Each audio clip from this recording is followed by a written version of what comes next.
लू और बाकी सभी को ट्रेजर रूम में दिखाया जाता है। तभी लू के सिस्टम में से नोटिफिकेशन आता है, बहुत सारे ancient magic item cloud vapour fragment detect हुआ है।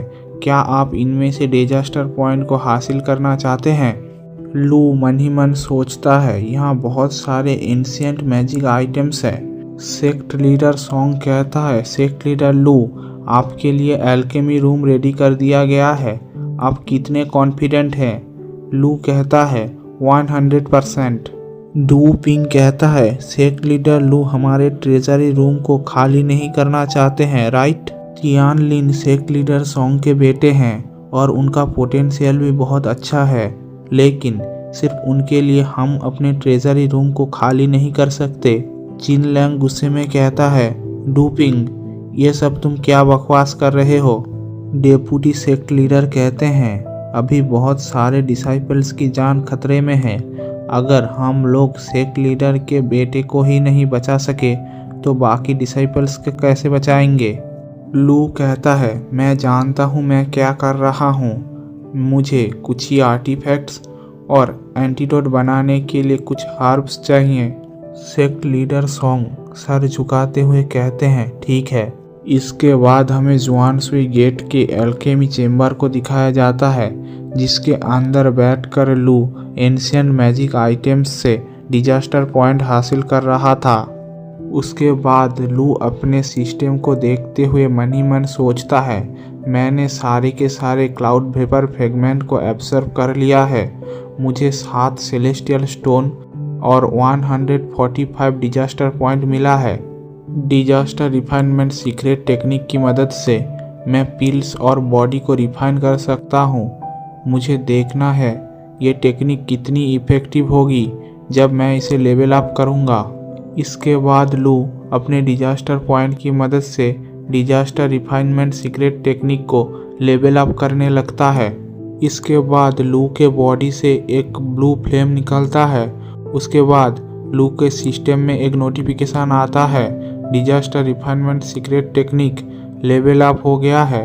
आपकी एल्केमी और वेपन्स रिफाइनमेंट की नॉलेज और एक्सपीरियंस लगभग ग्रैंड मास्टर जितना हो गया है। लू कहता है, एल्केमी ग्रैंड मास्टर, मुझे भरोसा नहीं हो रहा। मैं एंट्री लेवल को स्किप करके डायरेक्ट ग्रैंड मास्टर लेवल में आ गया हूँ। मेरे दिमाग के अंदर बहुत सारे एल्केमी मेथड्स चल रहे हैं। अगर मैं एक एल्केमी ग्रैंड मास्टर बन गया हूँ तो मेरे पास 100 साल की एक्सपीरियंस भी होगा।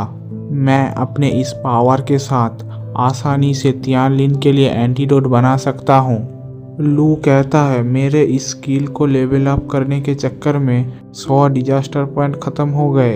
बाकी के डिजास्टर पॉइंट मैं अपने कल्टीवेशन को इंक्रीज करने के लिए लगाऊंगा। इसके बाद हमें लू का सिस्टम दिखाया जाता है, जहां पर उसका कल्टीवेशन फाउंडेशन लेवल के सेकेंड स्टेज में है और उसका EXP 276 है आउट ऑफ 1000। लू कहता है, इसके बाद मुझे फाउंडेशन लेवल के थर्ड स्टेज में पहुंचने के लिए सिर्फ और सिर्फ डेली डिजास्टर पे ही भरोसा करना पड़ेगा। इससे मेरा स्पीड बहुत ही घट जाएगा। मैंने जुआनसुई गेट के सभी क्लाउड वेपर फ्रेगमेंट से डिजास्टर पॉइंट हासिल कर लिया है। अब मुझे लेवल अप करने के लिए सिर्फ डेली डिजास्टर पे ही भरोसा करना पड़ेगा। तभी लू के सिस्टम में से एक नोटिफिकेशन आता है, आपने आपकी डेली डिजास्टर को 3 बार एक्यूमुलेट कर दिया है। आप मैक्सिमम 9 बार एक्यूमुलेट कर सकते हैं। उसके बाद भी अगर आपने अपना मिशन कंप्लीट नहीं किया तो आपको पनिशमेंट दिया जाएगा। लू मन ही मन सोचता है, ये पनिशमेंट क्या हो सकता है? क्या वो एक सुपर स्ट्रॉन्ग हेवनली ट्रिब्यूलेशन होगा जो कि मेरे पीछे ही पड़ जाएगा? डेली डिजास्टर एक 2-धारी तलवार जैसा है। मैं इसे और एक्यूमुलेट नहीं कर सकता। मुझे आज रात को ही इसे सामन करना पड़ेगा। इसके बाद लू कुछ हर्ब्स को लेता है और पिल फर्नेस में डाल देता है। उसके बाद हमारा सीन शिफ्ट होता है। सेक्ट लीडर सॉन्ग और उनका बेटा मेडिसिन पेवेलियन के बाहर खड़ा हुआ है। कुछ देर बाद लू उस मेडिसिन पेवेलियन का दरवाज़ा खोल के बाहर निकलता है।